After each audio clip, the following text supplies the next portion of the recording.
ये जो अमेरिका ने अटैक किया है ईरान की न्यूक्लियर इंस्टॉलमेंट के ऊपर, ये हमने आपको एक हफ्ता पहले बताया था इसी प्रोग्राम के प्लेटफॉर्म से। अमेरिका क्या करेगा ज़रा दिखा दें। अमेरिका का एक ही जहाज़ है दुनिया में जो टेक्नोलॉजी है, जिसके पास ये टेक्नोलॉजी है कि वो ईरान के ज़ेर ज़मीन न्यूक्लियर प्लांट को बाहर से बैठ के मिसाइल के ज़रिए, बॉम्बर तैयारे के ज़रिए, या आपकी स्क्रीन पे तो चल रहा है, ये है B2 स्पिरिट। ये अमेरिकी फ़ज़ाइया का और दुनिया का सबसे महंगा और टेक्नोलॉजी से भरपूर पोशीदा बम्बार है। B2 स्पिरिट ख़ास तौर पर दुश्मन के रडार से बचने के लिए डिज़ाइन किया गया है। इसकी हद परवाज़ रेंज तकरीबन 11,000 किलोमीटर है। दौरान परवाज़ ईंधन भरने की सूरत दुनिया के किसी भी हिस्से में इसको पहुँचा सकती है। ये त्यारा दुश्मन की हदूद में खामोशी दाखिल होता है और इंतहाई तबाहकुन हथियार ले जाने की सलाहियत रखता है। और ये वो वाहिद त्यारा है जो ईरान के अहम न्यूक्लियर प्लांट्स जैसे नज़न, फ़रोव और अदराक ज़ेर ज़मीन जो वाक़ है, इन पर मजबूत कंक्रीट के तहे मौजूद हैं, उनको तबाह करके नीचे उतर सकता है। ये आप इसकी एक डिमॉन्स्ट्रेशन देख रहे हैं, एक 3D डिमॉन्स्ट्रेशन। ये इस तरह अटैक करता है। और ये जो B2 स्पिरिट है, इसके पास बैंकर बस्टर सिस्टम है, दुनिया में किसी के पास नहीं सिवाय अमेरिका के। ये तकरीबन 60 मीटर ज़मीन या 200 फुट कंक्रीट के पहाड़ को अंदर तक तोड़ सकता है। तो अब न्यूक्लियर प्लांट को लेकर इजराइल अमेरिका को ये कह सकता है कि जनाब आप आ जाएं इस जंग के अंदर, क्योंकि हमारे पास तो टेक्नोलॉजी नहीं है।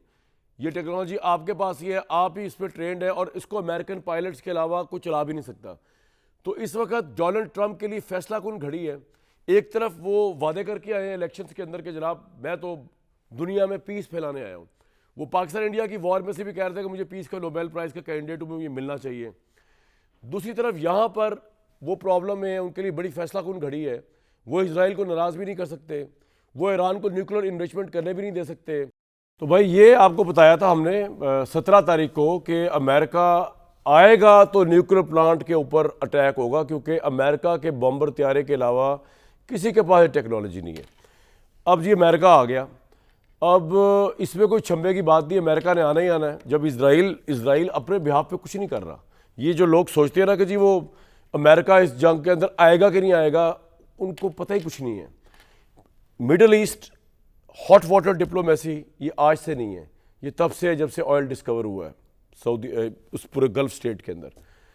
ये सोचा दुनिया ने ऑयल कितना इंपॉर्टेंट। हम सोचते हैं ये ऑयल इसलिए इंपॉर्टेंट है कि जी वो हमारी गाड़ियाँ चल रही हैं, वो अमेरिकन इसलिए ऑयल के पीछे पड़े हुए हैं गाड़ी। नहीं, ये वजह नहीं है, ये वजह होगी छोटी वजह है। ये अमेरिका ने, रशिया ने, पूरी दुनिया ने इतनी बड़ी वॉर मशीनरी बना ली। आपके टैंक्स लेटेस्ट हैं, आपके जहाज़ लेटेस्ट है, आपके ड्रोन्स लेटेस्ट, आपको पता नहीं क्या क्या कुछ है। एट लार्ज दुनिया की वॉर मशीनरी अमेरिका की ख़ास तौर पे किस पे चलती है? ऑयल पे, पेट्रोल पे। आप सोचें, जो अमेरिका ने सोचा तब से सोचा जब से इसराइल को बिठाया है वहाँ पे, कि अगर ऑयल ना हो तो ये बड़े बड़े जो इनके बहरी जहाज़ हैं, ये जो बड़े बड़े इनके जंगी जहाज़ हैं, ये जो बड़े बड़े इनकी पूरी इंटायर वॉर मशीनरी है, अरबों, मतलब ये ऐसी है कि बंदूक है और कारतूस नहीं है, तो बंदूक को आप सर पे मारेंगे। तो American, Britishers, western obviously ahead of approach है। इसराइल को इंस्टॉल किया गया उधर, आज की बात नहीं है, इंस्टॉल किया गया। Israel plays the role of the policeman. Israel अगर इलेजिटिमेट न्यूक्लियर वेपन रखता है वहाँ पर खित्ते के अंदर, वो अमेरिका का दिया हुआ है। इसराइल की अगर सुपीरियर एयर टेक्नोलॉजी है, वो अमेरिका की दी हुई है। इसराइल और अमेरिका को दो अलग निगाहों से देखना ही बेवकूफ़ी है। ये सोचना कि इसराइल ने अटैक किया तो अमेरिका जब आएगा तो आएगा, भाई अमेरिका इन है। ये आपको एक और मिसाल देकर समझाने की कोशिश करता हूँ, बड़ा ज़रूरी है लोगों को समझाना। ये जब सोवियत यूनियन ने अटैक किया अफगानिस्तान पे, तो वो तो वहाँ तो पहाड़ है, वहाँ तो कोई ऑयल के कुएं नहीं, वहाँ उन्होंने क्यों अटैक किया? वो बंजर ज़मीनों पे अटैक क्यों किया, रेगिस्तान पे उन्होंने और पहाड़ों के ऊपर? और अमेरिका वो क्या अफ़गानियों के गम में आया कि जो है अफ़गानियों को मार रहा है सोवियत यूनियन, अब मैं पाकिस्तान के ज़रिए जिहाद करूँ इधर? बिल्कुल भी नहीं। सोवियत यूनियन आया था हॉट वाटर्स, अफ़गानिस्तान के बाद मिडल ईस्ट जाकर ऑयल पे कब्ज़ा करना। अमेरिका आया था इसलिए कि यार ये सोवियत यूनियन को कब्ज़ा ना हो जाए ऑयल के ऊपर, तो इसको यही रोक दो। पाकिस्तान जो था ऑब्वियसली उसका तो एक नेबर में जंग थी, उसने करना जो उन्होंने किया और बड़ा कमाल किया। तो भाई ये तो होना ही था। आज मीटिंग हुई है नेशनल सिक्योरिटी कमेटी की, उसमें अगरचे कंडेम किया गया है सारी चीज़ों को, और इससे पहले गवर्नमेंट ऑफ पाकिस्तान ने भी कंडेम किया कि Pakistan condemns the US attacks on Irani nuclear facilities which follow the series of attacks by Israel. लेकिन अब इसमें भी दो राय पाई जाती है कि न्यूक्लियर इंस्टॉलमेंट किस हद तक हिट हुई है ईरान की। एक तो ये, दूसरा जो सबसे वाइडर क्वेश्चन है वो ये कि ये जो न्यूक्लियर प्लांट को लेकर अब पूरी दुनिया इकट्ठी हो रही है कि ये न्यूक्लियर नहीं होना चाहिए, और पाकिस्तान का तो ये स्टैंडिंग पोजीशन है कि पाकिस्तान न्यूक्लियर प्रोलिफरेशन के हक में नहीं है।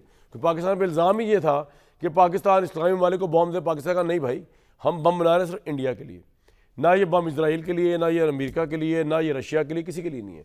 लेकिन जो नई जंग और ये नई लॉजिक शुरू हुई है वॉर की, कि जिसके बाद न्यूक्लियर, नई तो खैर नहीं है, इराक पे भी अटैक इसलिए किया गया था चाहे वेपन्स नहीं थे।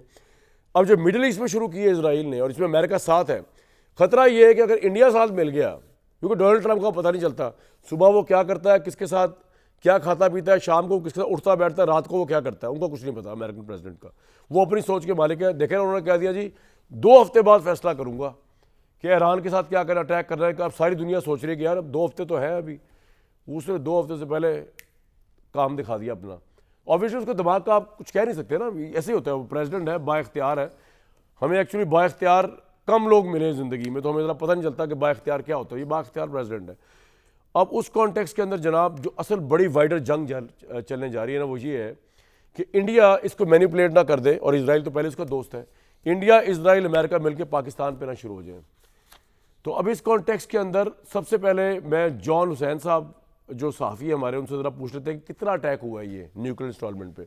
जॉन साहब ज़रा अगर आप हमें बता सकें कितना बड़ा अटैक किया अमेरिका ने, कितना नुकसान हुआ है ईरान की न्यूक्लियर फैसिलिटी को वहाँ पे। कामराज साहब, thank you for having me. अच्छा, अल्टीमेट असेसमेंट या कंप्लीट असेसमेंट नहीं हो सकी अभी तक, लेकिन इनिशियल असेसमेंट हमारे सामने आ चुकी है। देखिए, फर्स्ट ऑफ ऑल कोई रेडिएशन लीक नहीं है। कुम के और इस्फहान के जो नुमाइंदे हैं, जो म्युनिसिपैलिटी के लोग हैं, उनसे मैंने डायरेक्टली भी पूछा, कोई रेडिएशन का तासुर, कोई रेडिएशन लीक नहीं है। ना मकामी लोगों को ना कोई अर्थक्वेक फील हुआ, ना कोई झटका फील हुआ। उसके साथ साथ जो बताया जा रहा है और जो नोटिस किया जा रहा है, वो ये नोटिस किया जा रहा है कि स्टॉक पाइल्स जो थी फोर्डो के अंदर, पर्टिकुलरली साइट के अंदर, वो ऑलरेडी 16 और 17 जून को ट्रक्स आए और वो वहां से स्टॉक पाइल को मूव कर चुके थे। तो मूव हो चुका था स्टॉक पाइल, और उसके बाद रेत भी भरी गई उन टनल्स के अंदर। तो ईरान का भी मौकफ यही है कि कोई डैमेज सब्सटेंशियल नहीं हुआ है। डैमेज बहरहाल हुआ है, लेकिन सब्सटेंशियल डैमेज नहीं हुआ है। और जो अमेरिका चाह रहा था इस अटैक के थ्रू करना, अल्टीमेट ऑब्जेक्टिव अचीव नहीं हुआ। तो ये 125 तैयारे और 7 स्टेल्थ D2 बॉम्बर और GBU बॉम्ब्स गिराए, तो किस फायदे के लिए गिराए? मेरी जाती राय है कि कंपैरेटिव यूटिलिटेरियन एनालिसिस में कोई फायदा नहीं हुआ।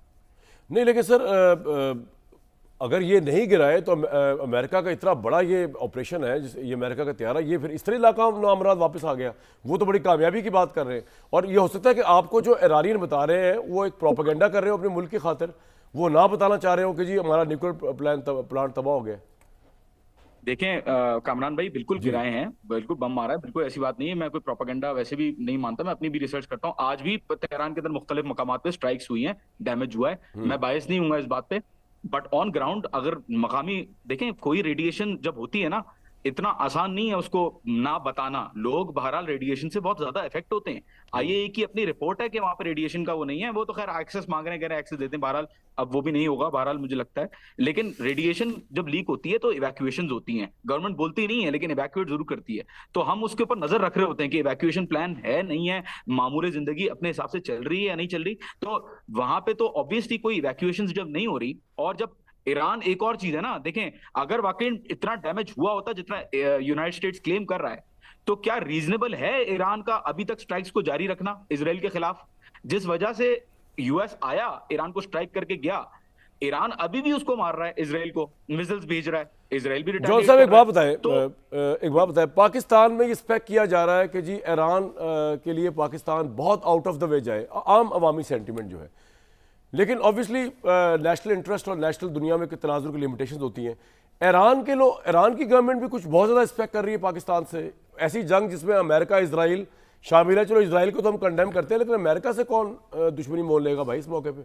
मतलब मैंने कई एंकर को सुना, बड़े सीनियर एंकर गालियां दे रहे हैं बैठ के अमेरिका। ये भाई अमेरिका गालियां देना आसान है, अपने इलेक्ट्रिशियन सेट पे बैठ के अकल करो, कोई तुम्हें अकल नहीं है कि बात क्या हो रही है, कि किससे बात कर रहे हैं आप? मतलब हम ये नहीं कि मरूब हो गए, लेकिन अकल तो होनी चाहिए ना कि कैलकुलेट करके कि अमेरिका से बात करना कोई ऐसे तो नहीं है किसी आप गली के कंटूटे से बात करें। बड़े बड़े सीनियर दानिश्वर एंकर्स को मैं देख रहा हूँ, ये कर देंगे वो कर देंगे। लेकिन मेरा अब सवाल ये है सर कि ईरान की गवर्नमेंट की क्या इतनी ज़्यादा एक्सपेक्टेशन है पाकिस्तान से या नहीं है? अवाम की गवर्नमेंट बहुत थैंकफुल है। देखिए, अच्छा, आप किसी के घर पे तोहफा भिजवाते हैं ना, बड़ा थैंकफुल होता है वो।